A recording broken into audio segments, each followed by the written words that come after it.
She had been unable to calm her mind, or to subdue her thoughts to any regular train. Sometimes she reproached herself for taking too bitterly to heart that which many would esteem an imaginary evil. But this was no subject for reason, and, ignorant as she was of the motives and true conduct of Raymond, things assumed for her even a worse appearance than the reality warranted. He was seldom at the palace, never, but when he was assured that his public duties would prevent his remaining alone with Perdita. They seldom addressed each other, shunning explanation, each fearing any communication the other might make. Suddenly, however, the manners of Raymond changed. He appeared to design to find opportunities of bringing about a return to kindness and intimacy with my sister. The tide of love towards her appeared to flow again. He could never forget how once he had been devoted to her, making her the shrine and storehouse wherein to place every thought and every sentiment.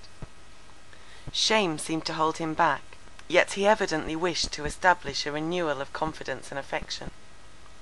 From the moment Perdita had sufficiently recovered herself to form any plan of action, she had laid one down, which she now prepared to follow. She received these tokens of returning love with gentleness. She did not shun his company, but she endeavoured to place a barrier in the way of familiar intercourse or painful discussion, which mingled pride and shame prevented Raymond from surmounting. He began at last to shew signs of angry impatience, and Perdita became aware that the system she had adopted could not continue. She must explain herself to him. She could not summon courage to speak. She wrote thus: "Read this letter with patience, I entreat you. It will contain no reproaches. Reproach is indeed an idle word, for what should I reproach you? Allow me in some degree to explain my feeling. Without that, we shall both grope in the dark, mistaking one another, erring from the path which may conduct, one of us at least, to a more eligible mode of life than that led by either during the last few weeks. I loved you, I love you. Neither anger nor pride dictates these lines, but a feeling beyond, deeper, and more unalterable than either. My affections are wounded, it is impossible to heal them. Cease then the vain endeavour, if indeed that way your endeavours tend. Forgiveness, return, idle words are these. I forgive the pain I endure, but the trodden path cannot be retraced. Common affection might have been satisfied with common usages. I believed that you read my heart, and knew its devotion, its unalienable fidelity towards you. I never loved any but you. You came the embodied image of my fondest dreams. The praise of men, power, and high aspirations attended your career. Love for you invested the world for me in enchanted light. It was no longer the earth I trod, the earth common mother, yielding only trite and stale repetition of objects and circumstances old and worn out. I lived in a temple glorified by intensest sense of devotion and rapture. I walked, a consecrated being, contemplating only your power, your excellence. For oh, you stood beside me, like my youth, transformed for me the real to a dream, clothing the palpable and familiar with golden exhalations of the dawn. The bloom has vanished from my life. There is no morning to this all-investing night, no rising to the set sun of love. In those days the rest of the world was nothing to me. All other men, I never considered nor felt what they were, nor did I look on you as one of them. Separated from them, exalted in my heart, sole possessor of my affections, single object of my hopes, the best half of myself. Ah, Raymond, were we not happy?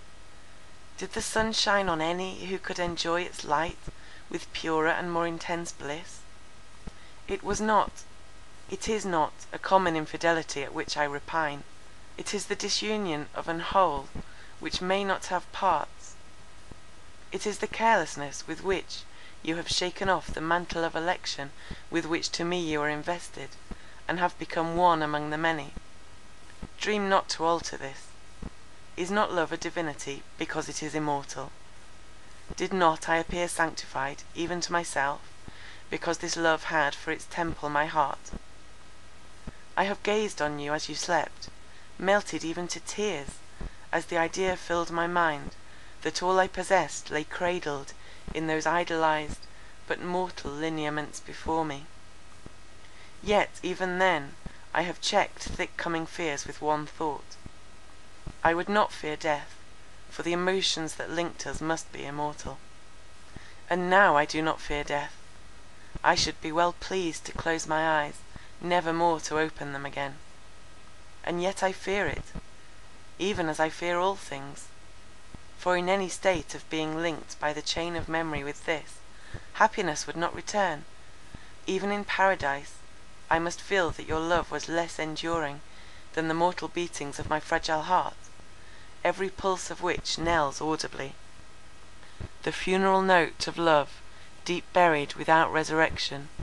No, no, me miserable, for love extinct there is no resurrection. Yet I love you.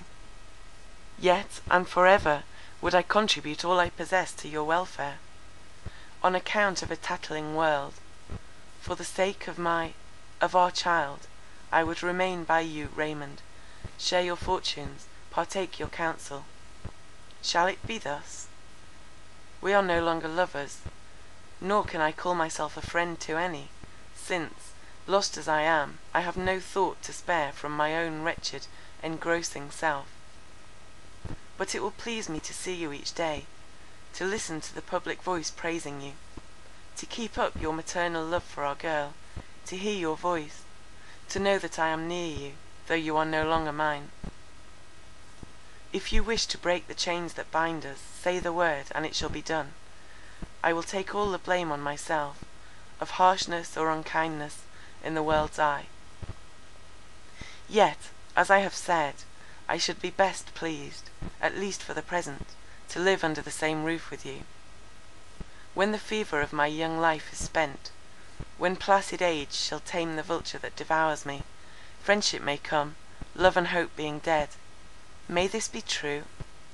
Can my soul, inextricably linked to this perishable frame, become lethargic and cold, even as this sensitive mechanism shall use its youthful elasticity?